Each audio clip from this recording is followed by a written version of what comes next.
আসসালামু আলাইকুম রহমতুল্লাহি বরকাতুহু। সম্মানিত প্রিয় মুসলিম ভাই ও বোনেরা, আর ইসলামী টিভির পক্ষ থেকে সকলকে জানাই আন্তরিক মোবারকবাদ। আশা করি সকলে ভালো আছেন। আমার আলহামদুলিল্লাহ আল্লাহর রহমতে ভালো আছি। আজকে আপনাদের মাঝে আলোচনা করব শাবান মাসের শেষ দিনগুলোতে রোজা রাখা যাবে কি না। চলুন আমরা জেনে নিই। পবিত্র রমজানের আগমনের বার্তা নিয়ে আসে শাবান মাস। রাসূলুল্লাহ সাল্লাল্লাহু সাল্লামের অনুসরণে মুসলমানরা এই মাস থেকেই রমজানের রোজার প্রস্তুতি নেন। কেউ নফল রোজা রাখেন, কেউ কেউ বেশি বেশি দোয়া পাঠ করেন, কেউ এখন থেকেই কোরআন তিলাওয়াতের মাধ্যমে রমজানের প্রস্তুতি নেন। অনেকেই মন্দ অভ্যাস ছাড়ার চেষ্টা করেন। শাবান মাসে পবিত্র রমজানের প্রস্তুতি সবথেকে বড় আমল হলো নফল রোজা রাখা। রাসূলুল্লাহ সাল্লাল্লাহু আলাইহি সাল্লাম এ মাসে নফল রোজার মাধ্যমে রমজানের প্রস্তুতি নিতেন। উসামা বিন যায়েদ রাদিয়াল্লাহু তাআলা আনহু বলেন, আমি প্রিয় রাসূল সাল্লাল্লাহু আলাইহি সাল্লামকে জিজ্ঞেস করেছি, হে আল্লাহর রাসূল, শাবান মাসে আপনি যেভাবে রোজা রাখেন সেভাবে অন্য কোনো মাসে রোজা রাখতে আপনাকে দেখিনি। রাসূলুল্লাহ সাল্লাল্লাহু আলাইহি সাল্লাম বলেন, রমজান এবং রজবের মধ্যবর্তী এই মাসের ব্যাপারে মানুষ উদাসীন থাকে।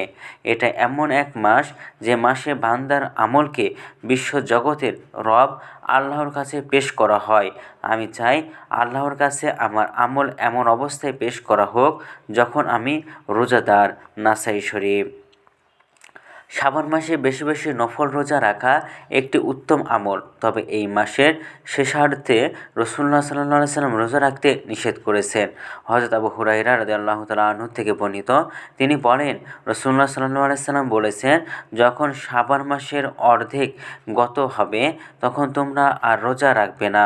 সুনানে আবু দাউদ শরীফ, সুনানে তিরমিজি শরীফ। এই হাদিসটি শাবান মাসের অর্ধেক গত হওয়ার পর অর্থাৎ 16 তারিখ থেকে রোজা রাখতে উৎসাহিত করে। তবে অন্য হাদিসে এই দিনগুলোতেও রোজা রাখার কথা এসেছে। যেমন হযরত আবু হুরায়রা রাদিয়াল্লাহু তাআলা থেকে বর্ণিত, তিনি বলেন, রাসূলুল্লাহ সাল্লাল্লাহু আলাইহি সাল্লাম বলেছেন, তোমরা রমজানের একদিন বা 2 দিন আগে রোজা রাখবে না।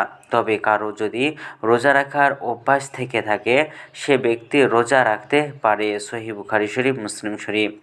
এই হাদিসের মাধ্যমে বোঝা যায় যে যে ব্যক্তির নফল রোজা রাখার অভ্যাস রয়েছে তিনি শাবান মাসের প্রথম অর্ধেক পার হবার পরও রোজা রাখতে পারবেন। অর্থাৎ যে ব্যক্তি প্রতি সোমবার এবং বৃহস্পতিবার এবং প্রতি মাসের আয়ামে বীজের রোজা রাখেন অথবা যার একদিন পর নফল রোজা রাখার অভ্যাস আছে তিনি শাবান মাসে প্রথমার্ধের পরও রোজা রাখতে পারবেন।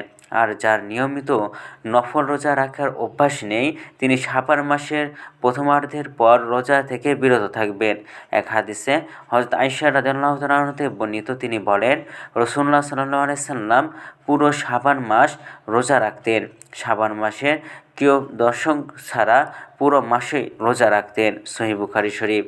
ইমাম নববী রহমাতুল্লাহ আলাইহি বলেন, আয়েশা রাদিয়াল্লাহু তাআলা আনহা এর উক্তি, রাসূলুল্লাহ সাল্লাল্লাহু আলাইহি সাল্লামের গোটা শাবান মাস রোজা রাখতেন। গোটা শাবান মাসের কেউ দশক ছাড়া গোটা মাস রোজা রাখতেন। আর দ্বিতীয় বাক্যটি প্রথম বাক্যের ব্যাখ্যা। গোটা মাসের ব্যাখ্যা হচ্ছে মাসের অধিকাংশই সময়। এ হাদিসে প্রমাণ করে যে শাবান মাসের অর্ধেক গত হওয়ার পর রোজা রাখা বৈধ, কিন্তু যে ব্যক্তি আগের অর্ধেকের সাথে পরের অর্ধেক মিলিয়ে রোজা রাখবে তার জন্য তিনি প্রথম অর্ধেকের রোজা রাখেননি তার জন্যই নয়। তো ভিডিওটি ভালো লাগলে অবশ্যই চ্যানেলটি সাবস্ক্রাইব করে পাশে থাকবেন। ধন্যবাদ সকলকে। আসসালামু আলাইকুম ওয়া রাহমাতুল্লাহি ওয়া বারাকাতুহু।